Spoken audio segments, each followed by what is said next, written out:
Assalamualaikum warahmatullahi wabarakatuh. Saya Dian Purnamasuci dari kelompok 3 dan pada kesempatan kali ini saya akan membahas mengenai sistem pengukuran kinerja di sektor publik. Menurut Mardiasmo, sistem pengukuran kinerja sektor publik adalah suatu sistem yang bertujuan untuk membantu manajer publik menilai pencapaian suatu strategi melalui alat ukur finansial dan non-finansial. Sistem pengukuran kinerja dapat dijadikan sebagai alat pengendalian organisasi, karena pengukuran kinerja diperkuat dengan menetapkan reward and punishment system. Sistem pengukuran kinerja meliputi yang pertama adalah perencanaan strategis. Perencanaan strategis adalah proses sistematik yang ditujukan untuk menghasilkan tindakan dan keputusan-keputusan mendasar sebagai pedoman dan panduan organisasi dalam menjawab pertanyaan apa yang harus dilakukan dan mengapa melakukan aktivitas tertentu. Yang kedua adalah penyusunan program. Penyusunan program adalah proses pembuatan keputusan mengenai program-program yang akan dilaksanakan organisasi dan taksiran jumlah sumber-sumber yang akan dialokasikan untuk setiap program tersebut.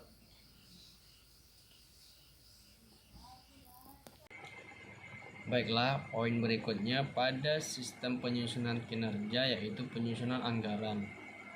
Tahap penyusunan anggaran ini adalah tahap yang sangat penting karena anggaran yang tidak efektif dan tidak berorientasi pada kinerja justru bisa menggagalkan program-program yang telah disusun sebelumnya.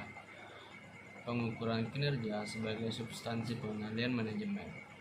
Tipe pengendalian manajemen dapat diklasifikasikan menjadi 3, yaitu pengendalian preventif yang berkaitan dengan perumusan strategi dan perencanaan strategi yang dijabarkan dalam bentuk program-program. Yang kedua yaitu pengendalian operasional berhubungan dengan pengawasan pelaksanaan program yang telah ditetapkan melalui anggaran. Yang terakhir yaitu pengendalian kinerja terkait dengan evaluasi kinerja berdasarkan tolak ukur kinerja yang telah ditetapkan. Perkenalkan, nama saya Engger Nidianingrum. Di sini saya akan menjelaskan tentang struktur pengendalian manajemen. Yang pertama, sistem pengendalian manajemen harus didukung dengan struktur organisasi yang baik. Struktur organisasi termanifestasi dalam bentuk struktur pusat pertanggungjawaban.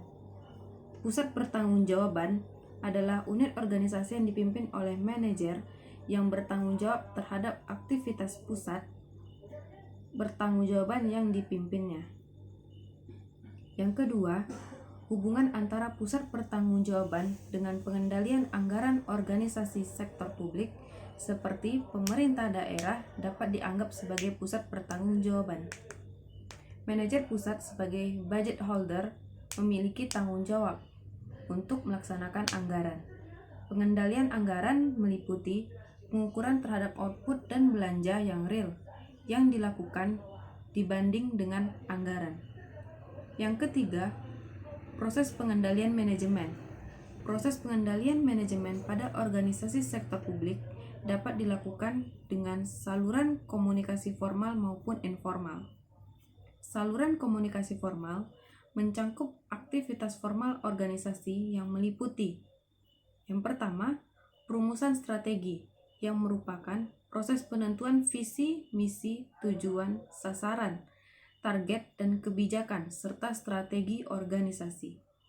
Yang kedua, perencanaan strategi adalah proses penentuan program-program, aktivitas atau proyek yang akan dilakukan oleh suatu organisasi dan penentuan jumlah alokasi sumber daya yang akan dibutuhkan.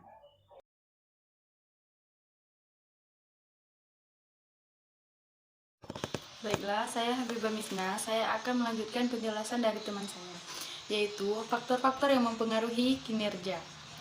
Yang pertama, tujuan yang jelas dan terukur dalam hal ini terkait dengan penetapan visi dan misi organisasi dalam unit kerja.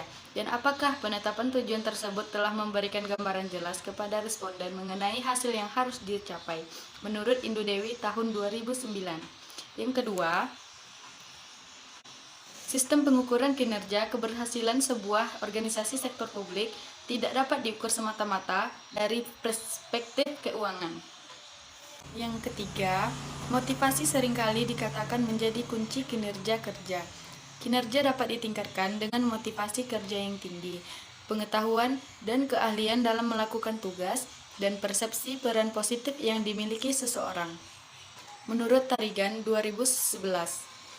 Yang keempat, desentralisasi dapat diartikan adanya pelimpahan sebagian wewenang dari pejabat pemerintah daerah terhadap pejabat di bawahnya untuk mengambil keputusan dan bertanggung jawab terkait dengan alokasi sumber daya dan pelayanan jasa terhadap masyarakat. Menurut Halajmi, tahun 2002.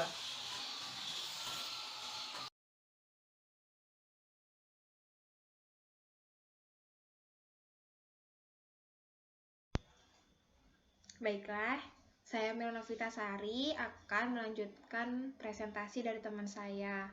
Ukuran kinerja, indikator kinerja adalah ukuran kuantitatif dan kualitatif yang menggambarkan tingkat pencapaian sasaran atau tujuan yang telah ditetapkan dengan memperhitungkan elemen indikator yang terdiri dari 5. Yang pertama ada indikator masukan, yaitu segala sesuatu yang dibutuhkan agar pelaksanaan kegiatan dapat berjalan untuk menghasilkan keluaran.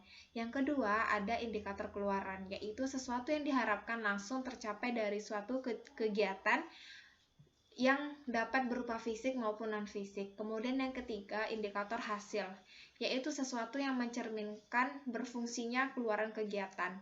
Yang keempat, indikator manfaat, yaitu sesuatu yang terkait dengan tujuan akhir dari pelaksana kegiatan. Kemudian yang kelima, indikator dampak, pengaruh yang timbul baik positif maupun negatif pada setiap indikator yang telah ditetapkan.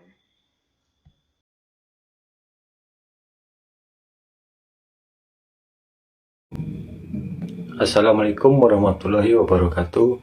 Saya Muhammad Al-Farizi akan melanjutkan presentasi tujuan penilaian kinerja. Tujuan sistem pengukuran kinerja antara lain: pertama, untuk mengkomunikasikan strategi secara lebih baik. Selanjutnya, untuk mengukur kinerja finansial dan non-finansial secara berimbang sehingga dapat ditelusuri perkembangan pencapaian strategi. Selanjutnya, untuk mengakomodasi pemahaman kepentingan manajer, level menengah dan bawah serta motivasi. Selanjutnya, sebagai alat untuk mencapai kepuasan berdasarkan pendekatan individu dan kemampuan kolektif yang rasional. Selanjutnya, akan dapat memperbaiki kinerja masa yang akan datang agar lebih baik dalam mencapai organisasi sektor publik. Selanjutnya, mewujudkan tanggung jawab publik dan mengalokasikan sumber daya. Pengukuran kinerja pendorong terciptanya akuntansi publik. Tujuan lainnya adalah jika dilakukan secara terus-menerus dapat menjadi umpan balik untuk upaya perbaikan dan pencapaian tujuan di masa mendatang.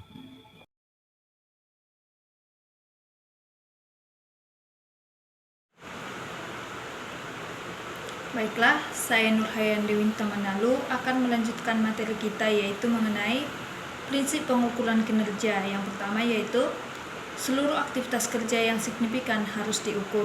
Kedua, pekerjaan yang tidak diukur atau dinilai tidak dapat dikelola karena darinya tidak ada informasi yang bersifat objektif untuk menentukan nilainya. 3. Kerja yang tak diukur selayaknya diminimalisir atau bahkan ditiadakan. 4. Keluaran kinerja yang diharapkan harus ditetapkan untuk seluruh kerja yang diukur. 5. Hasil keluaran menyediakan dasar untuk menetapkan akuntabilitas. Hasil alih-alih sekedar mengetahui tingkat usaha. 6. Mendefinisikan kinerja dalam arti hasil kerja semacam apa yang diinginkan adalah cara manajer dan pengawas untuk membuat penugasan kerja dari mereka menjadi operasional. 7. Pelaporan kinerja dan analisis variasi harus dilakukan secara kerap. 8. Pelaporan yang kerap memungkinkan adanya tindakan kolektif yang segera dan tepat waktu. 9.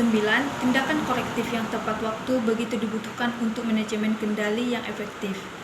Demikianlah yang dapat kami sampaikan. Atas perhatiannya kami ucapkan terima kasih.